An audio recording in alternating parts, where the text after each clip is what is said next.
Today is our second episode of In the Fifth with Simone. Welcome to the second live interview with Reverend Reg. Thank you so much for joining us. We'll be talking about harvesting your full potential, as well as devotion, as well as money and perfectionism, taking action and overcoming our fears. On this channel, we spend a lot of our focus on the fifth dimension, raising consciousness, expanding consciousness, raising vibration, talking about food, freedom, sovereignty, etc. And today, for the second interview, or the second episode, let us welcome Reverend Reg. Reverend Reg, thank you so much for being with us. It's a pleasure to have you. You've been so busy, and Reverend Reg is also in our university group for metaphysics, our University of Metaphysics group. So I see so much of your activity, and it's really inspiring how much you've been able to get done over the course of just maybe the last 2 years or year and a half that I've seen you active, or that I've been in the space rather. So would you like to give us a little insight into your journey, and just greet the viewers and let us know how you came into the metaphysical space? All right. So, mabuhay, Simone. It's a Filipino greeting, and I do encourage everyone consistently, live and go beyond existing. And thank you for having me this morning, because this is the first interview that I had after the convention. And as you know, it took me many months of preparation to put everything together. And we had 2 days of convention where I gathered different thought leaders in the field of New Thought, metaphysics, unity, and some from Kabbalah. So it's really, and also I touched a bit on the Heart Math Institute as a research center. So thank you for having me, because it was a combination of a lot of thought leaders, and it was such a beautiful, fulfilling project for me, actually. Yeah, well, I'd love to hear more about it, and I'm sure the viewers or the listeners would love to hear more about it too. But I want to backtrack a little bit and just ask you, how did you come into the interest in metaphysics? Because I think most of us, many or some of us, have that interest from very early on. And like myself, I kind of woke up to it one day. And that interest gradually kind of grew and expanded from that point. But how did that journey happen for you? How did you move into the interest and the learning around metaphysics? Yes, that's such a great question, Simone. I think a lot of listeners are also into the space where they're curious why people are all of a sudden studying this subject, because it's not normally part of a school curriculum. So if ever schools adapt this kind of school system, they're the more progressive type of school. So basically for me, the reason why my interest about metaphysics was sparked because for many years I've been attending personal development courses and energy healing classes. And it came to a point where I felt, how come I'm so invested in my time, effort, and money, and yet emotionally I don't feel the kind of satisfaction that I was looking for.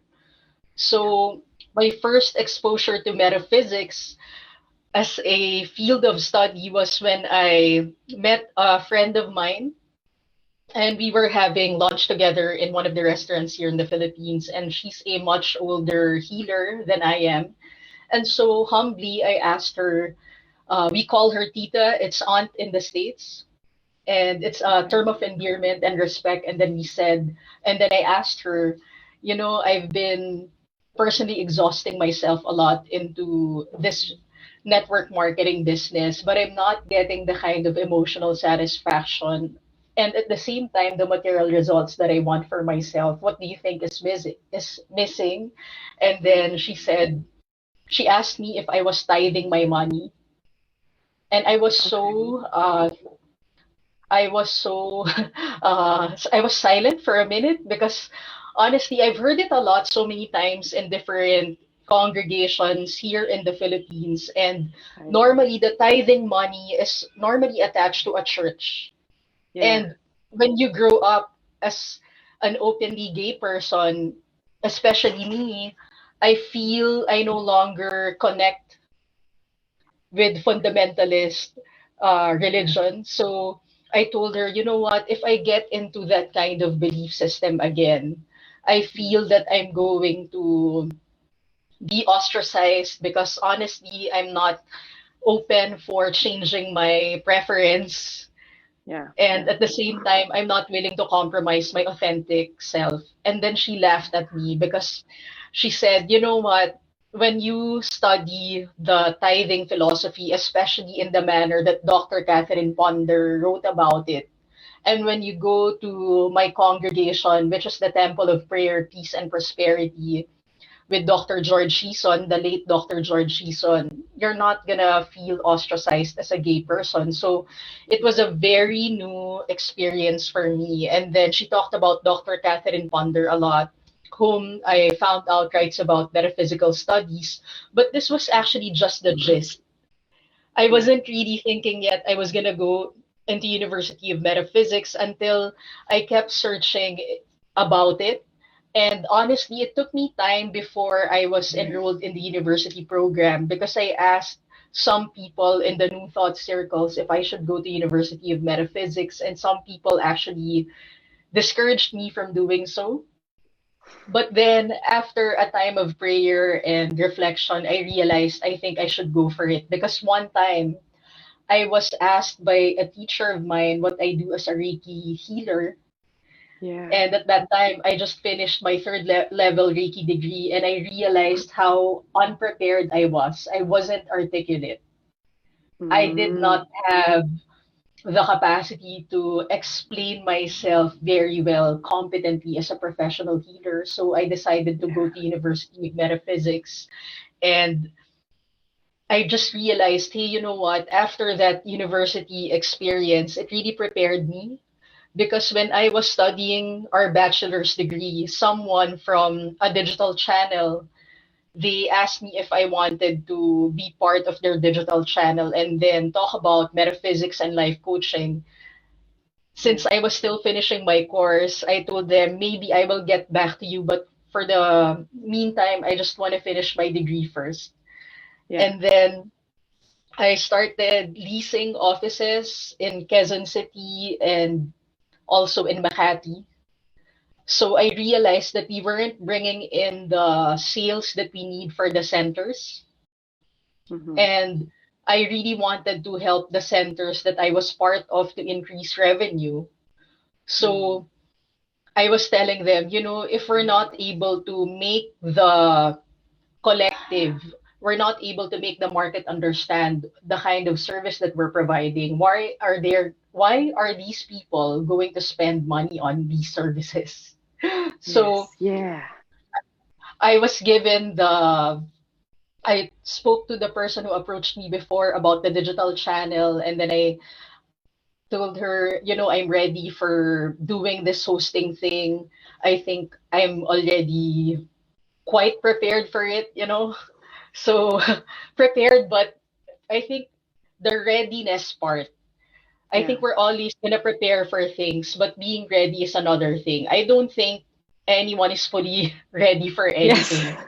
You can I be agree with prepared, but that. you can't be fully ready for something. Yes. At some Yeah. point, you kind of have to take that leap of faith and just hop over and say your prayers and Yes. and Yes. hope that everything goes well. And I guess if it doesn't go perfectly smoothly the way that you imagine you'd like it to go, then you kind of just pick up your bags and you try again the next time, and it goes a little better each time, and until eventually you find that, hey, I have a voice and I'm able to use it in this way. And Yes. yeah, yeah. Yeah. You know, So yeah, amazing, amazing. You know, I love your reaction because this is the kind of reaction you're gonna get from someone who's actually doing the work. You know, yes, people can actually, this is what, this is the reason why I wrote my book, Monetize Metaphysics, because a lot of people are paralyzed. They have all these ideas about how to go about their practice as a metaphysical practitioner, as a healer, as a spiritual teacher, as a meditation teacher. But when Yes. it comes to really doing down the task and being vulnerable, Yeah. there's Yeah. a certain level of acceptance that this life principle has to work through you, has to Yeah. evolve through you, and you just have Yeah. to accept that. And making mistakes is a big part of it. Part of that. And uh, you know, allowing yourself to look funny for a time is all part of it when you're navigating your way through the situation. A part of me finding my voice was allowing that judgment, because for me and for most people it's about the judgment, right? The vulnerability is like, if I make myself vulnerable, I'm opening myself up to judgment, to criticism, and maybe I'm not quite ready to, or I don't feel safe enough in myself, or secure or grounded enough in myself to be able to take those hits without feeling like I've been taking hits, you know? Yeah. So it was like learning myself at a deeper level and understanding my own reasons for judging myself and others allowed me to understand the reasons of others judging. And that kind of brought upon this acceptance and this kind of like compassion that it's okay even for the judgment coming inward, because maybe there isn't this degree of self-awareness when that judgment Yeah. is coming in. And I can be okay with that. I can have compassion with that, because I too am still moving through that deeper sense of self-awareness. And then I think once I allowed that, I was okay with speaking up a little more. And sometimes it's a little shaky here and there, and sometimes it goes a little smoother. But either way, you're up and you're doing the task, right? So let's talk a Yeah. little bit about your book, Monetizing Metaphysics. Hmm. Um, you briefly introduced your motivation behind writing that book. Can you tell us a little bit more about what we can expect if we had to pick that book up, and how it can guide or be a guiding light for anybody wanting to journey down this path? Yes. Thank you for that, Simone, because my intention from the very beginning of enrolling to University of Metaphysics, part of it was I wanted to have more teachers in the field of metaphysics, energy healing, and more people who can explain what coherence is, which is heart math is doing. And when I got my degree, I know I had to write a book about monetized metaphysics, but in the beginning, I wasn't very confident until a colleague of ours, Reverend Reg, told me, your work has so much value, even if you have a small coaching practice now where you attract foreign teachers, but your work has so much Mm. value. I think you should write about it. So the moment she said that, I felt that the time was right for it. So I immediately recorded the book. Honestly, I felt self-conscious about writing it. So I decided to just make an audiobook because in the Philippines, if your grammar is not perfect in English, you actually get criticized for it. And Yeah. then I realized that my friends in the States, they can understand the way I speak English. And it's a lot easier for them to understand me in terms Listening. of how I'm explaining things. So I decided to make an audiobook. And then my goal was to help people translate their vision of what their metaphysical practice is to an actual tangible experience that Yeah. works for them and also serves their community. Because I Yeah. really believe every metaphysical practitioner can already sense the needs of their community.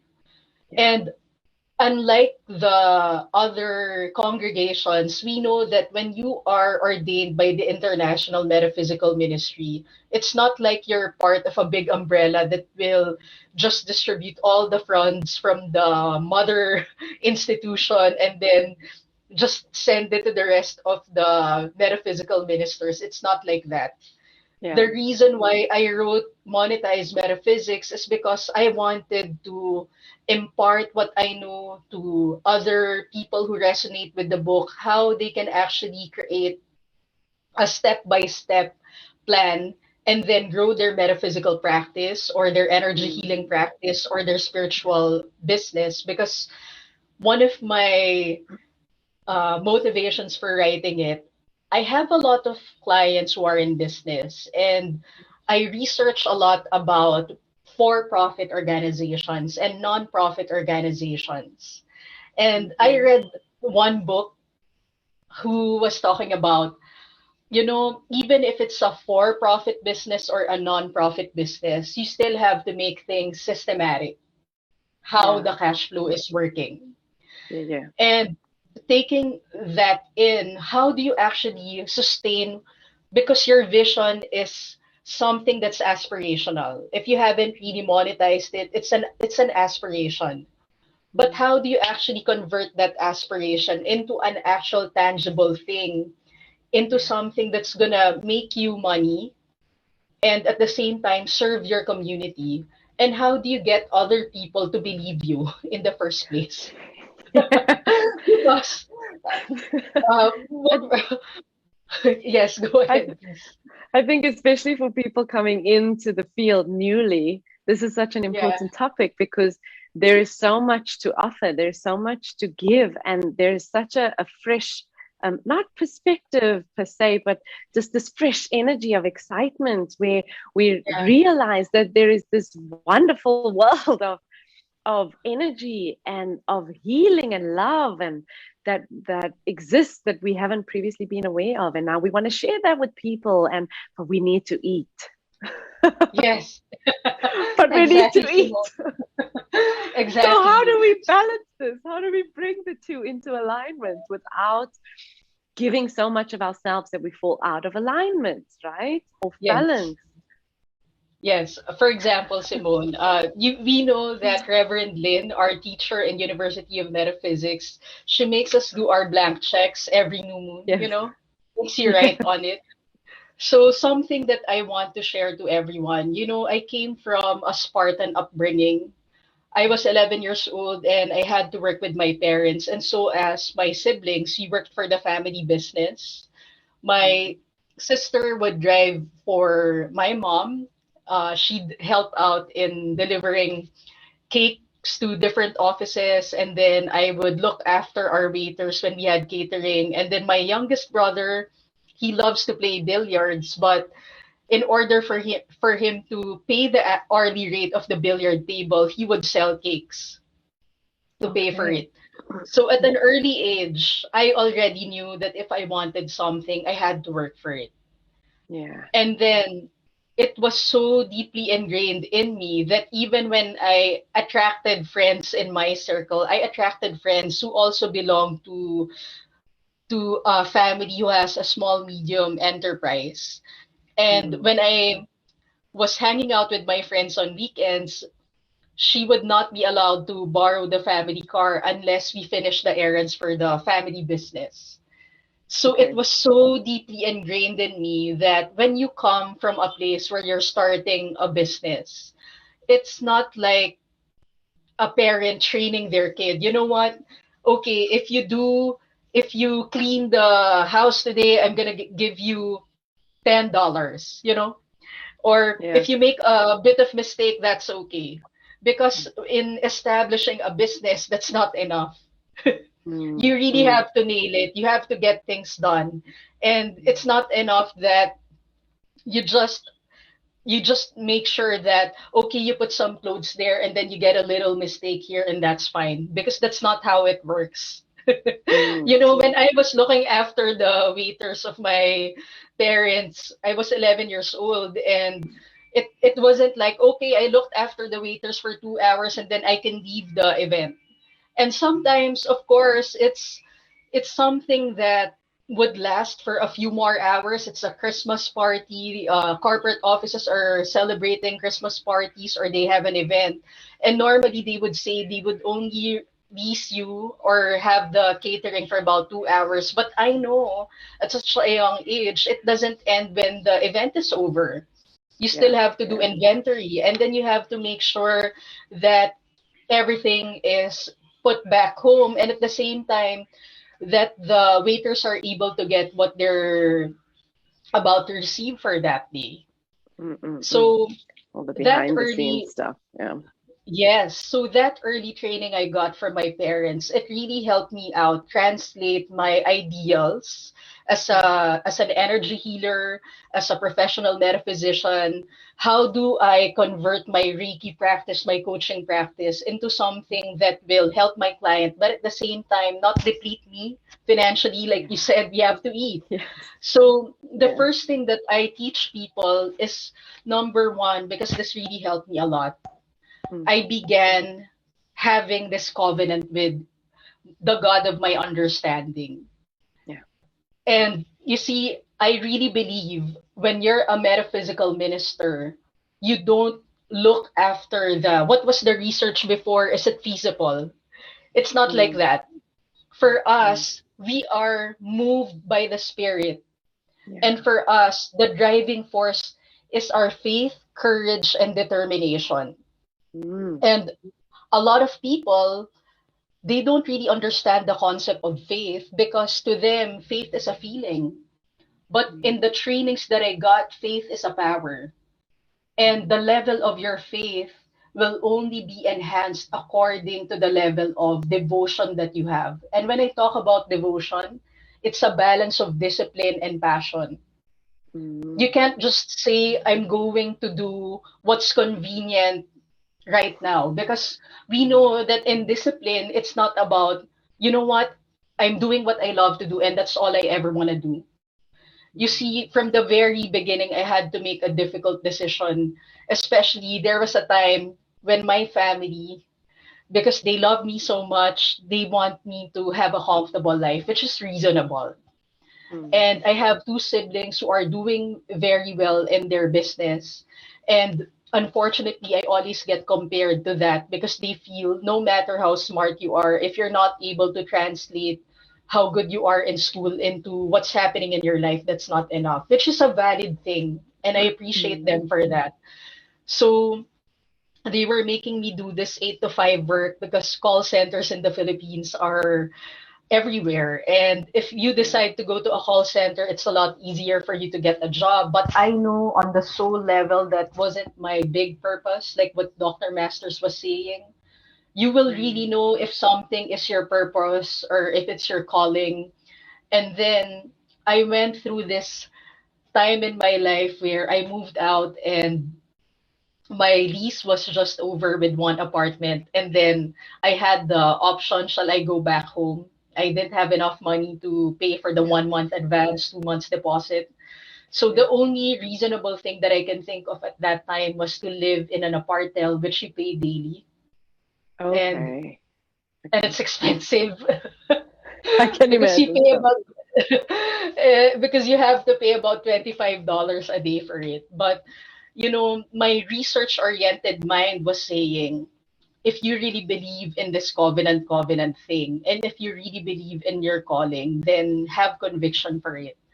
So I went on for days where I had to fast when I didn't want to. Or because you had to meet the daily cost of the rent.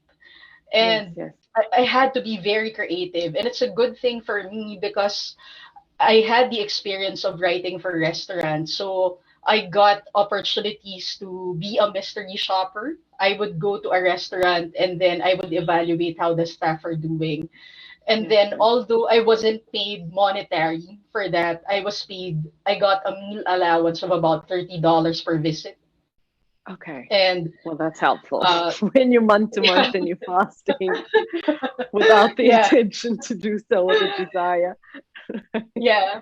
And I also got coaching clients, and then I also was able to I was also able to make these play money and sell them.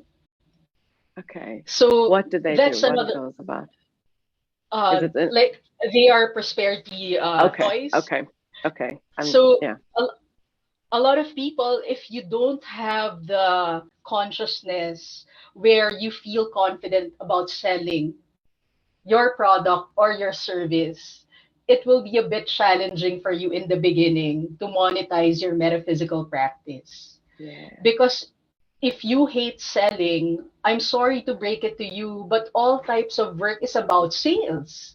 When you look for a job, you're going to have to sell yourself and then sell yourself to the company if you're qualified for it. Yeah. But the reason why I don't have a problem with selling products or services is because my vision is more important than being turned down for something that Yeah. people are not ready for in the moment. Because I grew up selling at a young age. That's why into my adult life, it wasn't difficult for me to sell products or services or even tickets during the convention and ask Yes. for sponsorship.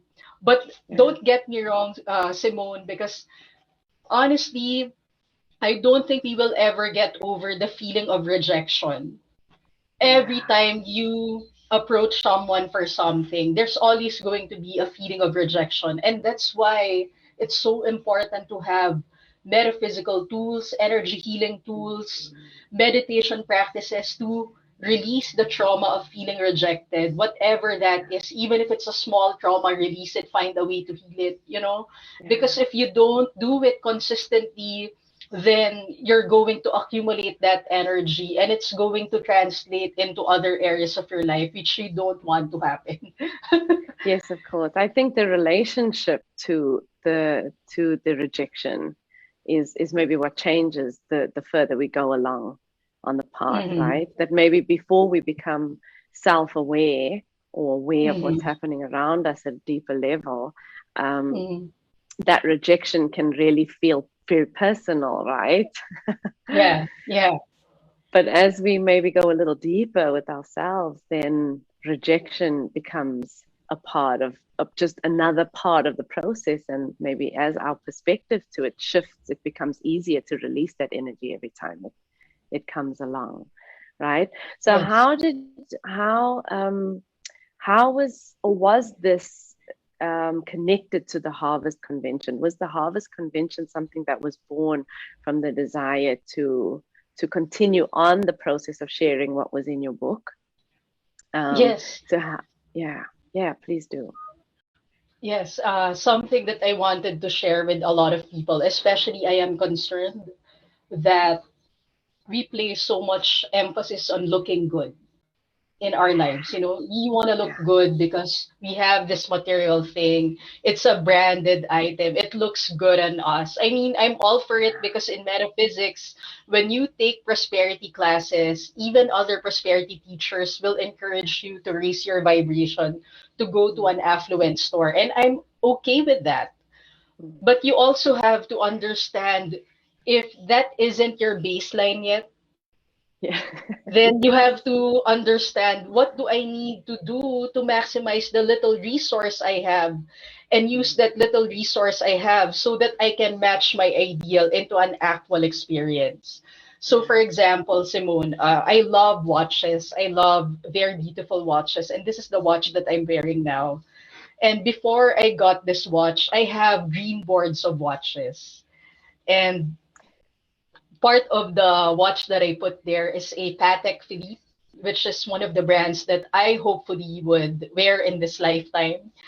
And mm, then during our graduation in University of Metaphysics, I wasn't able to go, but they wanted me to receive the watch during the graduation. And this is the yeah. watch of Dr. Paul Leon Masters. This is one of his watches.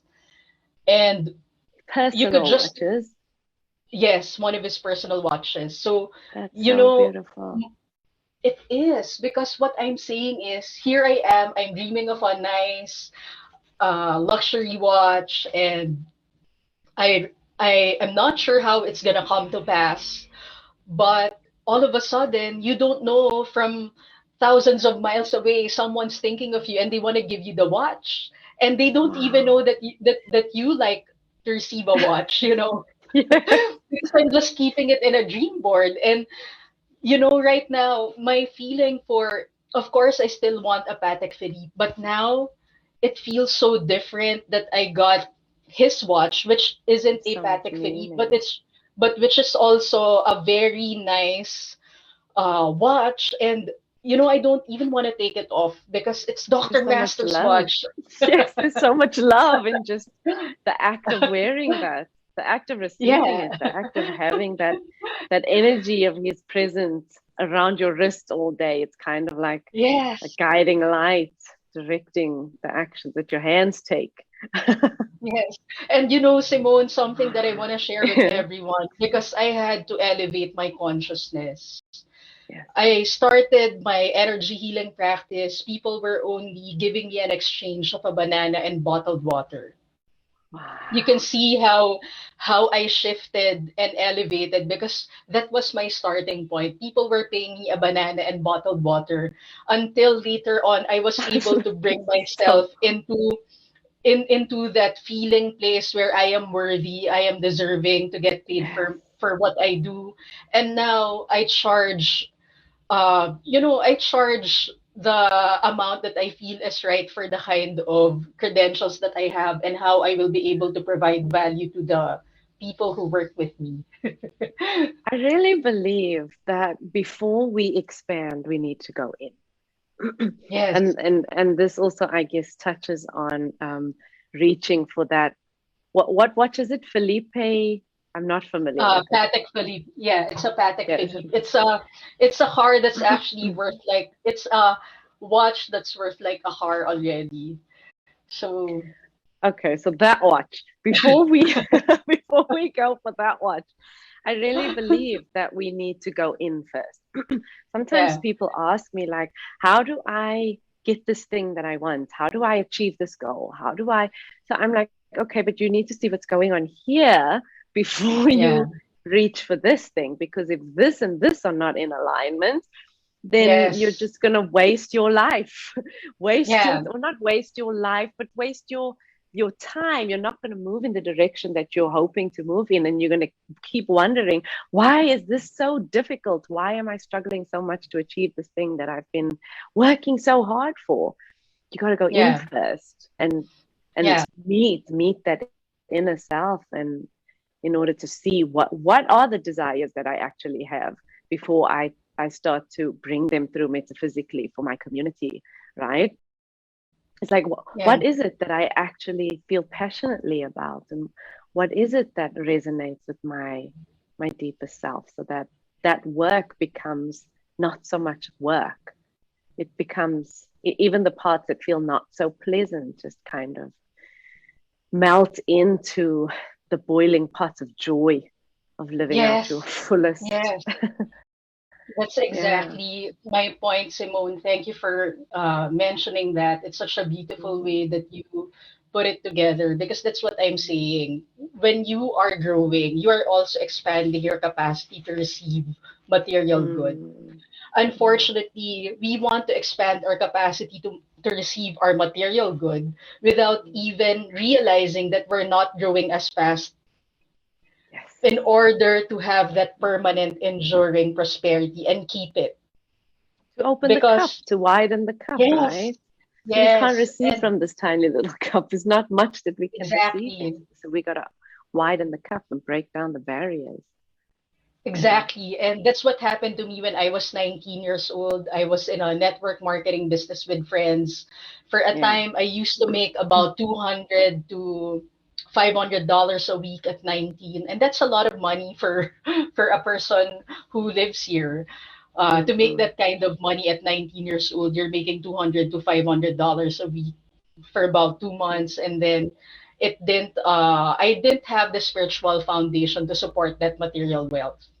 And that's Okay. why I'm saying this, coming from a place of learning, coming from a place of wisdom, coming from a place of a transformed person, because in the Mm. past I was coming from the place of course, naturally, when you're young, you're so excited to experience all those exciting things, you know? Yeah. Yeah. Yeah.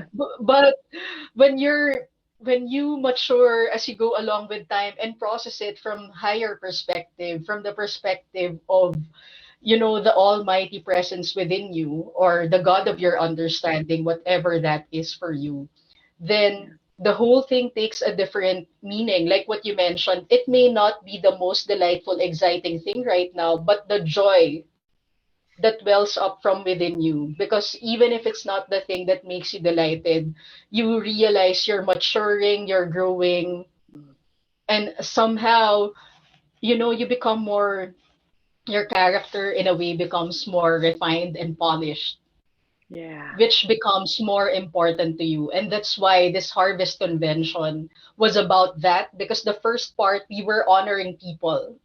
We Mm. honored teachers like Dr. George Shison, who was my Filipino New Thought teacher, his executive secretary, Dr. Catherine Ponder. Can you just imagine the level of integrity she has? She has written her prosperity and healing books during the Great Depression in America. And so Wow. many people's lives were transformed because of her teachings. That even if you just have little money, but you know how to use the power of your connection to God, you know how to use your words correctly and in alignment, like what you described earlier. This is the big vision and this is who you are. You want to match them together. What Mm. Dr. Catherine Ponder teaches is, this is the big vision. This is your connection to source. How do we put them together? Mm. And Mm. the first thing that I really want to share with everyone is, be in partnership with your concept of God. Maybe you're already part of a spiritual group that talks about the things that I'm saying. I think it's time to put into practice the tithing money part, where you give back 10% of your income to where you get it. Or for some people, they don't have a spiritual group, but they have a spiritual teacher. You Mm. know, if Simone is your teacher right now and you're listening to this interview and you're attending her coaching sessions or her classes, and she's teaching you about all these prosperity things or manifestation, and you don't belong to a religious group or a spiritual community, but she's your teacher, she's the right person for you to actually give back your 10%. Why? Because there is nothing that you can hold on the material level without first acknowledging that there was a spiritual basis for your prosperity. Mm. And spirituality is this aspect where, from the idea level, how do you bring it down to an actual experiential or physical, tangible result? Mm. Because if you don't have that partnership with God, especially acknowledging the teachings you get from your spiritual coach or teacher, or your spiritual community, maybe you're part of a spiritual group or a religious community. I refrain from using religious community, because not all religious groups talks about the prosperity teachings or the universal Yes. Yes. principles that I talk about. But Yes. there are a lot of spiritual teachers that talk about manifesting with the help of source. And I'm sure you discussed that in your classes, Simone, because It's the our base. foundation It's in the University of heart is that Metaphysics is connection. source, that God Yeah. connection, or in Yeah. whatever way, shape, or form you understand God. And it Yeah. really is the starting point of how I do things. God, I'm willing to give back to you 10% of my time, talent, and treasure. And God knows the way I have executed it, it's actually more than 10%. In Yes. order for me to receive the watch, in order for me to receive a successful convention, in order for me to bring people together in the heart space, and feel inspired and motivated by it, I can't manufacture that all together without the help Yes. of spirit. Yes. Yes. Yes. Tithing is. I did grow up in a Catholic family, Mhm. and maybe 10 years ago now, that questioning, the process of questioning started, and I withdrew from that as being my Sunday morning thing that I would do. Though I didn't really go deeply into the questioning until a few years later. And then when my spiritual awakening happened, I went even deeper, and yeah, the doors kind of opened. But tithing is something, like you said, that most people kind of connect to the religious setting, and I hadn't seen it from outside of that perspective. So I find it very interesting the way that it's become such an important part of your practice and how it seems to have empowered you. I think it's definitely something worth looking into. It is, Simone, because I took classes on tithing your time, talent, and treasure. And when I was part of the congregation here in the Philippines, it was a very fulfilling, magical practice for me and my friends. And there was a time, because I'm really into researching and really making sure that I'm nailing it. There's this kind of devotion that I have with everything that I do. I don't want to say things that I feel I'm separate from. I don't want to say things because I learned it as a concept. I want to say things because I really made sure I did the work and I have the integrity to say that to people. I agree So with that completely. For there was me, it was Sorry, so carry on. it's okay. My family, I'm very happy for them. They truly deserve the material success that they have, and because they worked for it. But for me, I wanted to make sure I was understanding this metaphysical business thing, because I keep saying that your words will create your reality. The people that you hang out with, it will magnify your intentions. So there was a Saturday, and I was supposed to go to our temple for prayers and meditation and dinner, because we love to just, talk about, catch up, what happened to you during the week. And since it's in Makati, Makati is the more affluent part of the Philippines and BGC. So I live in the more middle class family income bracket. And then I used to live in the family home before I moved out. So I didn't have money to go to the temple. I'm honest, I don't feel glorified by it, but I think people are gonna benefit. So I might as well share this.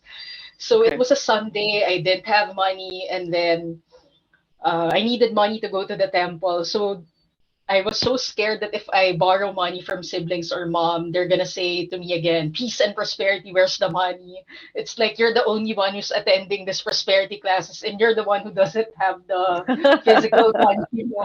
So anyway, the only reasonable thing that I can that I can think of was, you know what, I think I'm gonna go to the pawn shop and I'm gonna pawn my iPad mini. So I went there, I pawned my iPad mini, and they only gave me $50 for it.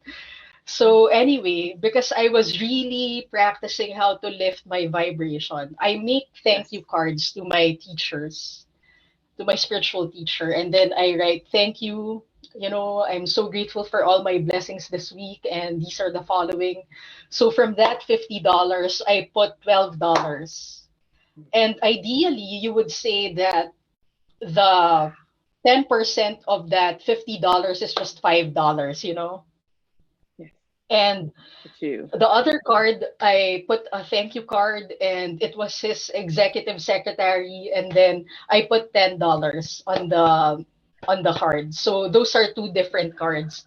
But none of them knew that all the while I was in this space where I didn't really have the money to go there. But I was but I you had did it anyway. Wow. Yeah, but I had this mindset, you know what, if I'm learning these things, I'm supposed to demonstrate it in my own life. I keep saying that to myself. So anyway, I have those two thank you cards. I dressed my best.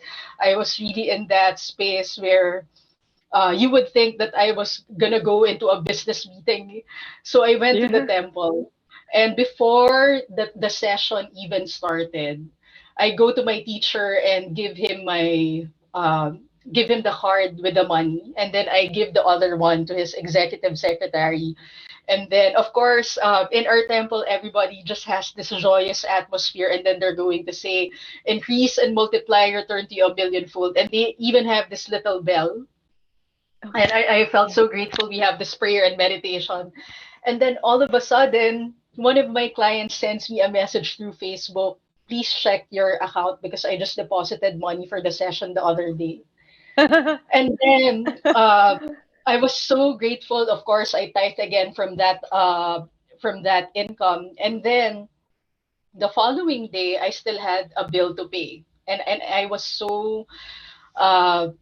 I was so concerned that how am I gonna how am I gonna pay for this? Because, you know, I wanted to get my iPad mini back, and then I still had to settle things. So anyway, morning comes, and I didn't want my family to think that I'm just doing all these things, because that's not acceptable to them, you know. So anyway, I do my prayers, the prosperity prayers that we were taught. It's one booklet of prayers. And then I dress my best again. But I was just faithing it. I was faithing it till something happens. Yeah. And when I It's go to trust, the right? AT, It's that deep yes, and you trust know in, what? And it's such a, it's true. When I yeah. go there, I go to the ATM, and there's an equivalent amount for $200. And Would you look at you that? know, I was just telling myself, can you just imagine all these things that are happening? I'm not saying that Behind it's the scenes. forever. Yeah, I'm not saying that forever it's going to be well calculated. There aren't going to be times when you're not going to have to exert yourself from time to time. But I'm Yeah. saying, isn't it worth it that even if there are days where they're going to have to push the situation, Mm. isn't it amazing that there are times when there are so many details like that that you've experienced? Like Because synchronicity. one I don't believe one in of chance. yeah, and one of the promises of tithing is divine protection. The Mm. first thing that it's going to give to you is divine protection, meaning you activate the inner peace. No matter how Mm. overwhelming the human relations problems that you have, or the financial difficulties that you have at the moment, the first promise of tithing is to give you divine protection so that you have inner peace. So that you Mm. know how to navigate the situation, even if it's so big, it intimidates you so much. Mm. I think, And mm. go ahead. I And think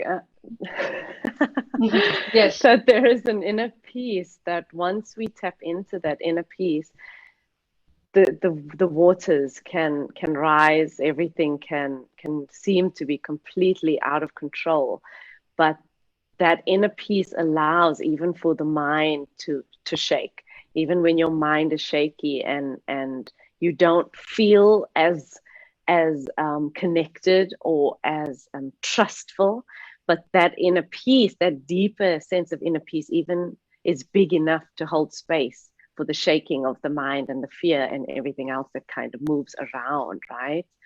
And yeah, maybe the way that I kind of connected what you were saying about um, tithing, promising divine protection, was also the intention behind it and the connection and the trust and the faith. Because if we allow that trust and that faith to expand, then we allow more space for that divinity into our lives. If we are trying to do everything for ourselves and trying to make sure that things go according to ABC, we are not working in communion or in conjunction with divine intelligence or yeah, consciousness or whatever with God, right? Or with the universe, whatever you're most comfortable calling it.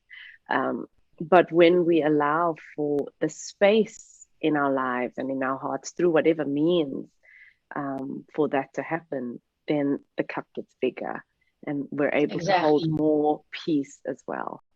Yeah, Beautiful, Simone. yeah. And I want to add to what you said, because I learned this from a rabbi, and he said, when the Israelites were leaving Egypt, they did Mm, not want to leave Egypt because the Red Sea was so intimidating that they will mm, not be able to cross to the other side.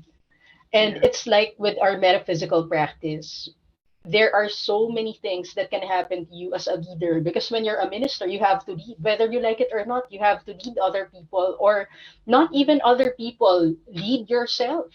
Do you have mm, enough faith in what you can do as an individual for you to even bring other people to the from the ideal level and get them to move to the vision where you want to go?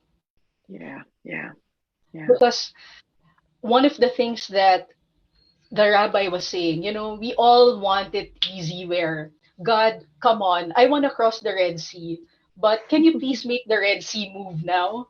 But the rabbi was saying, even the Red Sea only part when the Israelites are already crossing.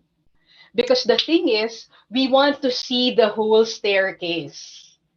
You have an Yes. idea, you want to see the whole staircase, but it doesn't Yes. work like that. First, You have there's to an take that idea, and then first you have step. to do something else, and then you have to do something else. You It's know, that Dr. energetic Diana, shift, right? The energy yes, is and moving everything now, but you have to start the movement.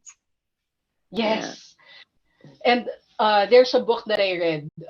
It's called Magical Living. It's the workbook by Dr. Diana Vihuni, which I encourage people to get. You know, she writes this part where write down 15 to 20 things that you can think of to move forward closer to that vision.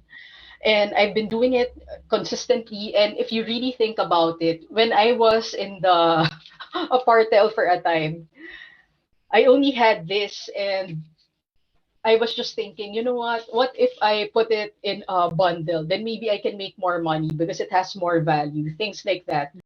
So, whatever small idea that you have, make sure that you attempt to at least sell that one in faith that you're actually going to sell it. And as you Yeah. are able to do more of those things, your faith in yourself increases Yeah. and your courage also expands. Because, like what I mentioned, you know, you have to have faith, courage, and determination. You can't be like this person where someone says no to you once and then all of a sudden you crumble. You Yeah. have to be, it's okay to take a pause. There's nothing wrong with feeling tired or crying, you know, Yeah. but the amazing thing is as you realize that you break through from one obstacle after another, you realize you become unstoppable. And you know, Simone, one thing that I really want to share with a lot of people, having worked with a lot of entrepreneurs and read a lot about different successful business owners, I really love entrepreneurship because I realized how much faith, courage, and determination business owners have. Oh, They yeah. just really go into this space where, you know what, I'm going to open a business, I'm going to faith it that I'm going to have money to pay for staff, and I'm trying to commit to this idea of this business and make it sustainable for many, many years. Yes. And Dr. Masters is such Trusting a in that big, self. yeah, like what Dr. Masters did. He's such an amazing inspiration to me because when I was researching about Dr. Masters decided to create University of Metaphysics because he was learning a lot of mystical practices, Mm. metaphysical principles, and yet he said, what can I do so that all these things will also create value to other people who want to learn it and they can also make income out of it? Yeah. And Yeah. for him to be able to sustain University of Metaphysics even after he has passed on for many years, that's just really incredible. And I Yeah. want to congratulate our International Metaphysical Ministry Board of Directors for being able to sustain it as gracefully, as efficiently, and effectively, even after he has long gone. Because can you just imagine, especially Reverend Lynn, for bringing the Facebook group together? Both of us, we connected because of the Facebook group. Yeah. I'm so profoundly grateful because it's not easy to bring people from different perspectives, It's especially talking about. Can you just imagine you're talking about God all our and then you're different gonna bring perspectives of God. in one group Yes. and the thing about God is, you know, some people you talk about God, it's such an open, uplifting topic for them. But you know, you talk to some people and you talk about God, immediately they're just the polar opposite of your passion for this God That topic. conditioned response, that conditioned idea. Oh no, Yeah. this means we're about to get into some kind of philosophical or debate about what God is and who's the right God and who's the wrong God and whose God we should follow and which God really exists. And yeah, Yeah. the platform definitely did a phenomenal job by bringing so many people from different perspectives together. And I think Yeah. that's why I was so drawn to the metaphysical, to the University of Metaphysics, because of the broadened perspective, that you can learn about all these different perspectives, these smaller groups of ideas, but you can see them from this expanded viewpoint, that they're all connected and they're all kind of talking about the same thing anyway. Yeah. Yeah. I just want to touch on fear and perfectionism. Mm. So with this whole harvesting your full potential thing, Mm. in fact, let's backtrack just for a second. What does it even mean to harvest your full potential? What is Yeah. what is your full potential? Where do you find this thing? Yeah. Right? All For right. anybody who's missed it in the last 55 minutes, where do we find Yeah. this full potential? What does it mean? Yes. Thank you for that, Simone. Before I answer it, I just want to share our interview because some people might have the same question or related questions. Okay. So I'm gonna Yeah, share go it from ahead. my You can uh, check on my Facebook group. I've shared it there. So you can share it from other. mine. Okay, fantastic. So I'm sharing it now in my profile and also the group Yeah. that you are part of. So yeah, awesome. So if anyone is watching this right now, first I want to talk about the word harvest because like farmers, you plant certain seeds and Yeah. then later on, you know that you will harvest whatever seeds that you have planted. And hopefully along the time that you were tending to the seed, you have tended to it as beautifully as possible so that your harvest will be bountiful and it will be something that will enrich you and whoever will share in that bounty. So Yeah. anyway, I'm talking about bounty because I know that all of us we would like to have an enriched experience from the inside out. You want to experience that joy that you mentioned earlier from within, and at the same time, experience a meaningful type of material wealth. And I talk about meaningful type of material wealth because not all material wealth that we have in our space is very meaningful.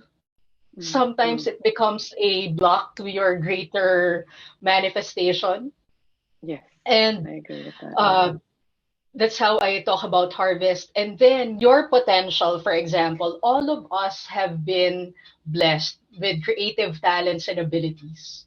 Some people, they don't feel that they really have a particular talent for something, but they are open and receptive to developing themselves and growing themselves. Something that I share with my group, Simone, is that, it's not enough that you have a covenant with God, but you should aspire to bring out the best version of yourself with your creative talents and abilities or your chosen industry where you really want to flourish. Yeah. Because a lot of our problems in our adult lives, honestly, I see this a lot. People come to energy healing sessions or coaching sessions, but when I look at their work ethic, I'm sorry, I have to be honest, but there's so much room for improvement. Like they're Mm. complaining a lot that they don't manifest a lot of money at work or that their boss is like this or the company is like this. But then Mm. when I talk about work ethic, they tell me that they're working for it because of the money and not because they felt that they were one in vision with the company owner or the company objectives. Yeah. No matter how much prosperity principles we talk about here, and then we keep saying God is the source of our supply, but then you go to work and then you think your boss is so crappy and the company is doing so and so that you're not in alignment with, resign. Yeah. Yeah. And holding Because that why are that you? thought in your Yeah, mind is sending that energy out. And so it keeps kind yes. of looping and reciprocating. Yeah.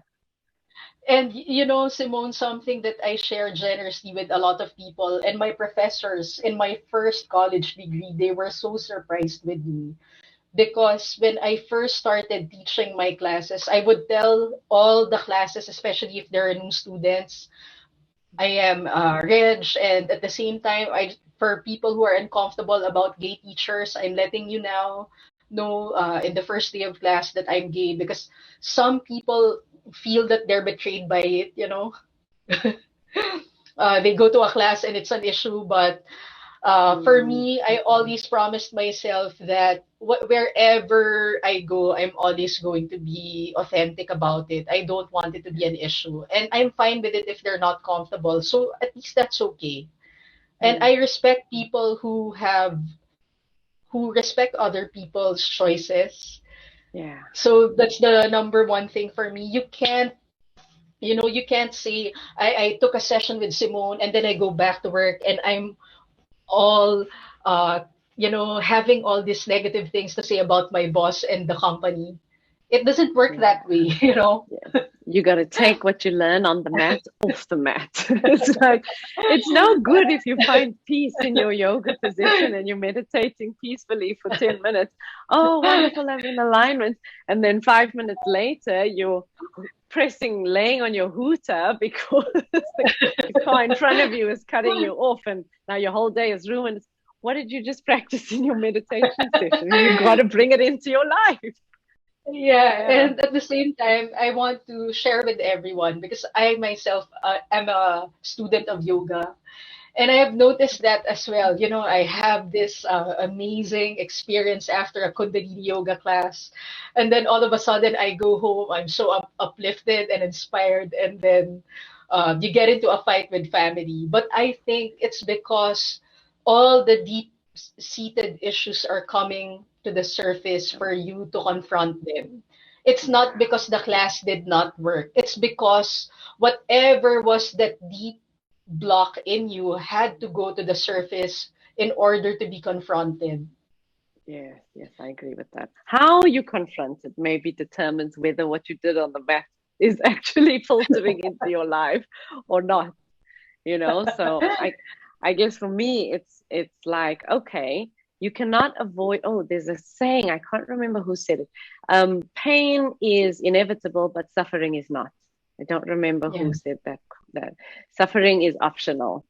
Yeah. So pain is going to happen in life. Discomfort's going to happen in life. We have a lot of trauma and a lot of layering on throughout our lives that are coating our perspective and our perception of reality. And those things need to find their way out at some point. They need to be met and to be integrated. And sometimes it's going to happen at what feels like the most inopportune moments. But how I meet it now, as opposed to how I met it 4 years ago, are chalk and cheese. It's just not the same. So that for me is an indication of whether I'm doing the work, is how I'm meeting the difficulties when they do come up. Yeah. Yes. And Simone, I want to add to what you just said, because in doing the Monetize Metaphysics book, it wasn't like a one shot and I was totally over all the things that I had to face, because it was so weird for me to experience, where I was totally confident leaving the house, and then when I left the house, I was thinking I was gonna have that regular income, but when I moved out of the house, the regular income that I used to have, it didn't materialize immediately. You know, it wasn't as sustainable as I expected. I was so surprised that I found myself that I had to go to an apartel for it, because it wasn't sustained. So something that I want to share to my audience, I'm sharing my experience that it wasn't like a one-time thing. I think we have to get that out of the way, because we think that, I read the book, it mentioned this, it's supposed to be enduring, and then all of a sudden here are all these changes, Things materialize a little more slowly in 3D reality. You gotta give it time. And when things aren't working out as you planned, you don't quit and then say it didn't work. Your creative potential is being shown a new direction of application. I didn't know that I was gonna demonstrate clients from Europe during the pandemic. But during the pandemic, I didn't know how I was going to get a new source of income. But then I was keeping my faith and was going on Facebook Live every day. And then I didn't realize that one of those people watching me is a high performance coach in London. And then she Wow. referred me to someone in France who's also a performer in France. So you see, when things are shifting, a lot of us, Yeah. especially when you begin this covenant thing, because I just want to give everybody a disclaimer where, you make the covenant, it doesn't mean that automatically what you planned is going to be like that immediately. What I want Mm. to share with everyone is when you make the covenant, you also have to have that amazing connection to that presence within you, Holy Spirit, God, whatever you call it, and then follow divine instructions. Yes. Because if That you don't follow inspiration. divine instructions or inspiration, like what Simone is saying, you're going to get confused. One Mm. of the most important things to follow is that you're supposed to close your ears on things that don't really uh, aren't part of what you're hearing from the voice within you, Mm. from God's message from within you, because I realized that a lot of the setbacks I experienced in the past is because I was listening to other people, especially when they're coming from a place of fear and not coming from a Yes. place of faith. Because Yes. if you want to really be good at practicing metaphysics on the practical level, like we talk about practical mysticism, make a covenant, but make sure that when you get advice from people, they're not putting their fear into your plans, but they're fueling your faith and your courage and your Yeah. determination to succeed. And you got Because to be if so you, mindful of it, right? Being able to yes, see, is yes, this a fear-based energy, or is this faith-based, or is it more yes, from a place of love? Yeah, and having to. yes, Can you speak briefly about perfectionism and fear versus taking inspired action? yeah, So, so coming from that place of like you mentioned, listening to all those voices, but not only what's coming from the outside, but also what's been conditioned within, right?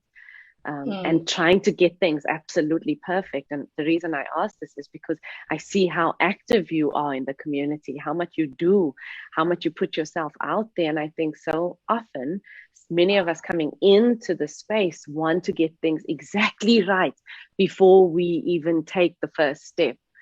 And something that I've been consciously trying to do is let go of that, prepare yeah, yourself, jump in, forget about perfectionism once you get there, yeah, and let things flow. Let it kind of have an idea of where you're going, but be willing to let go of the idea once you're in the yeah. river, in the stream, right? So how, like, can you speak about perfectionism and fear versus taking inspired action? Yeah, I want to share this story because last year I went on broadcast and I was wearing the shades. And then it's so funny because it was so big, it fell off my face and it was so embarrassing. And something that I want to share with everyone, for a lot of people, we think that just because something like that happened, you're not going to make a bigger comeback.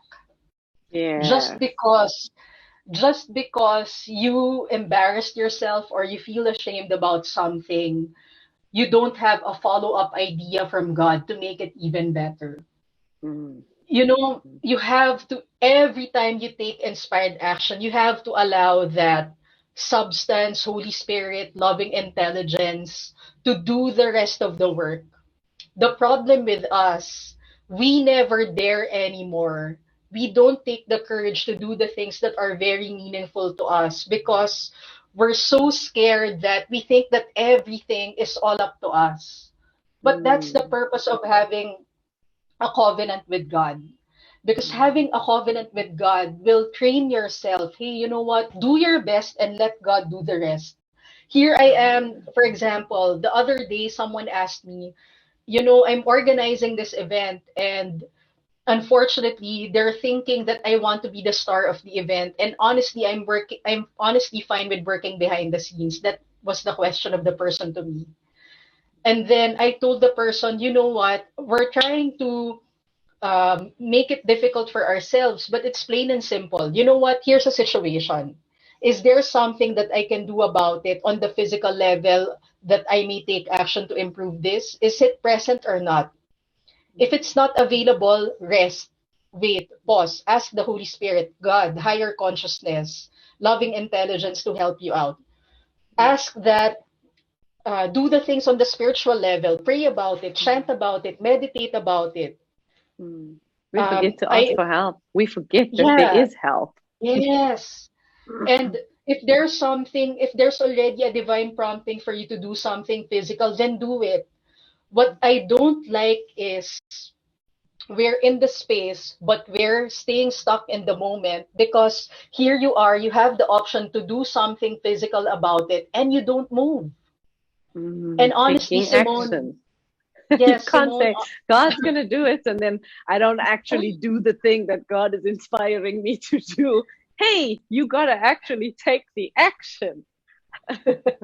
yeah, and Simone, honestly, I want to share as well and highlight on this because there are people who are far better able to organize a convention because they have more material means than I have. They have been in the metaphysical world longer than I have been. They have all that advantage over me. And I respect them for their choices, you know. But I think it's just sad when you have all these resources and then you're not doing something about it. Someone went to a consultation with me, and the person is much, much older than me and has been in the metaphysical circles for such a long period of time.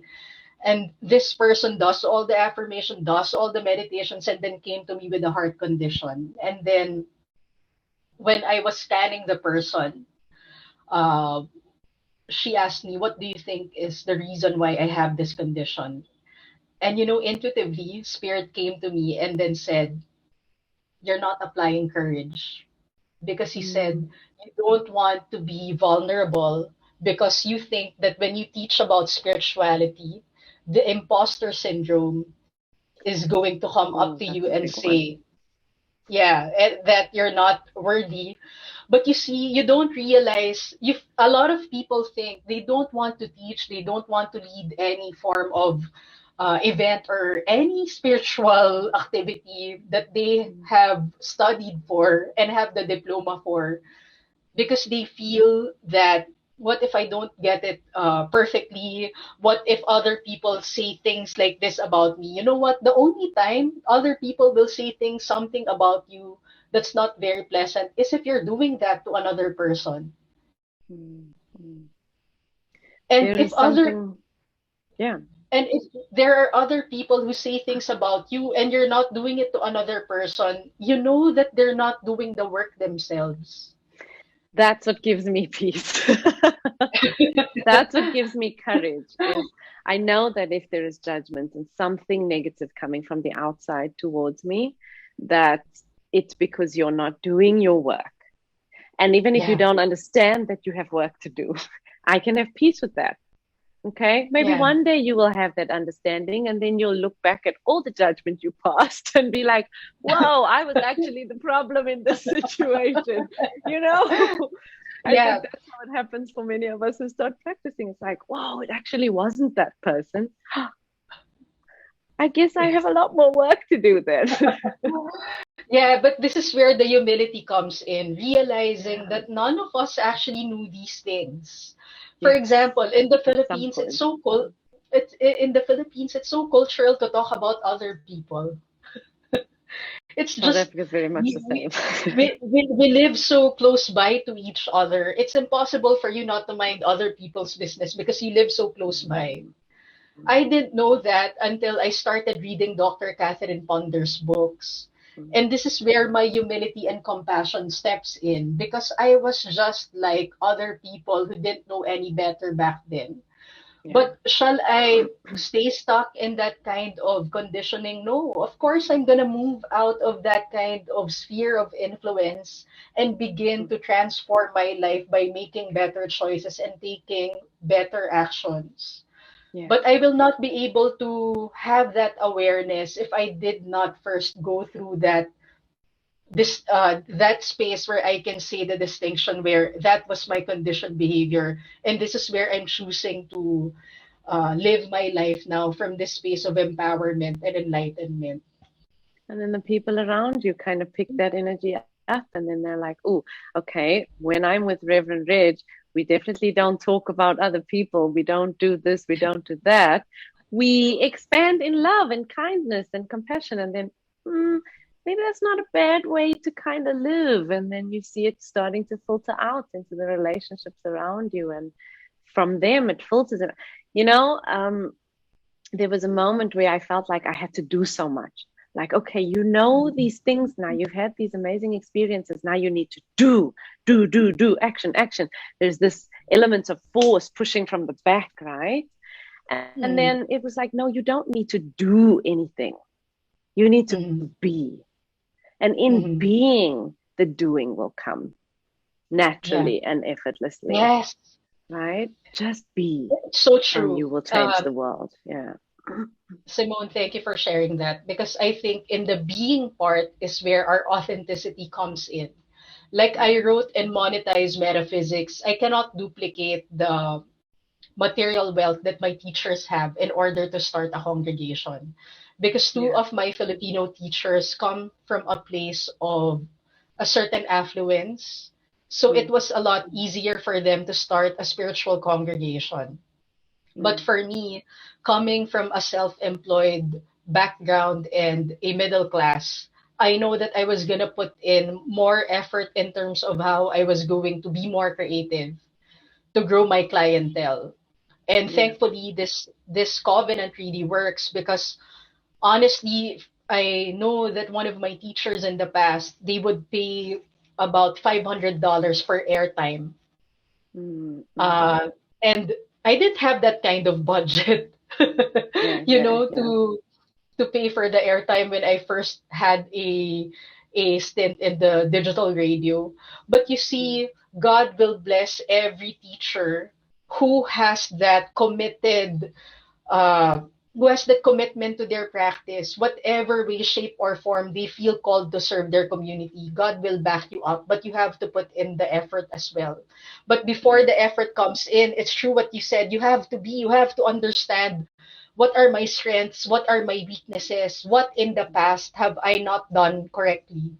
Because I want to correct that as well. You know, before I learned about being mindful about my words, naturally, just like everybody else, I was exposed to a lot of environments where gossip was so rampant. You know, because this was my conditioned behavior, and I didn't have anyone to tell me, hey, you know what, you're supposed to not hang out with and tolerate that kind of atmosphere. But when did I learn that? I just learned that when I began studying these things. Yeah, yeah. It's crazy how it's such a normal part of our reality that we don't see anything wrong with it. It's just, this is just how things work, right? Until you start to kind of expand outside of that conditioning, and you learn that actually there is this wonderful, loving way to exist. You know? Yeah. So as we wrap it up, Reverend Reg, is there something that you can leave with the viewers, or that you would like to leave with the viewers, imparting a little piece of wisdom in how to, maybe just kind of tying into how to harvest that fullest potential? Yes. Thank you so much, Simone, for having me. And I trust that your viewers are also having fun in our chat. If you have questions, please go ahead and ask me and Simone about what we talked about for clarification. But if there's something that I want to leave with everyone, know that if you just decide to really grow yourself, balance your passion with discipline, do something about what you're passionate about, and make sure that you're not just going to be one of those people in the office or whatever. Do something with your creative talents and abilities, and sincerely desire that you want to become masterful at it. And part of being masterful at it is really becoming vulnerable, not looking impressive all the time, you know? And then be in partnership with God. I don't know what your concept is of higher power, but I just know that with the many mistakes that I have gotten myself into, God will always help you out, especially if you are in partnership with God. Make the first 10% of your time, talent, and treasure a devotion to your concept of higher power. And then make sure that you ask in specific terms, what do you want to get out of that partnership? That's all what I want to leave with our viewers for today, because that's the only thing that I used in order to demonstrate the convention. And I'm so grateful that those people who attended saw the value in it and they gave me amazing feedback. Of course, I know that there's room for growth and improvement, but I'm happy it was well received in the hearts of those people who attended. So that's Yes, all, thank Simone. you so And much. That's powerful. Where can people find you? Can you just let them yeah, know? Mm. if people want to keep in touch, please go to reverendreg.com and then you can just send a message in the website and then I'll get back to you. Okay, we've put All right. it in the caption beneath, so there should be a link as well to anybody that would like to get in touch with Reverend Reg. Reverend Reg, thank you so much for your time. I hope that the viewers enjoyed our conversation. And yes, if you have any questions or you would like to get in touch with either myself or Reverend Reg, please do reach out, and wishing you a wonderful, wonderful week, and see you next week for episode 3.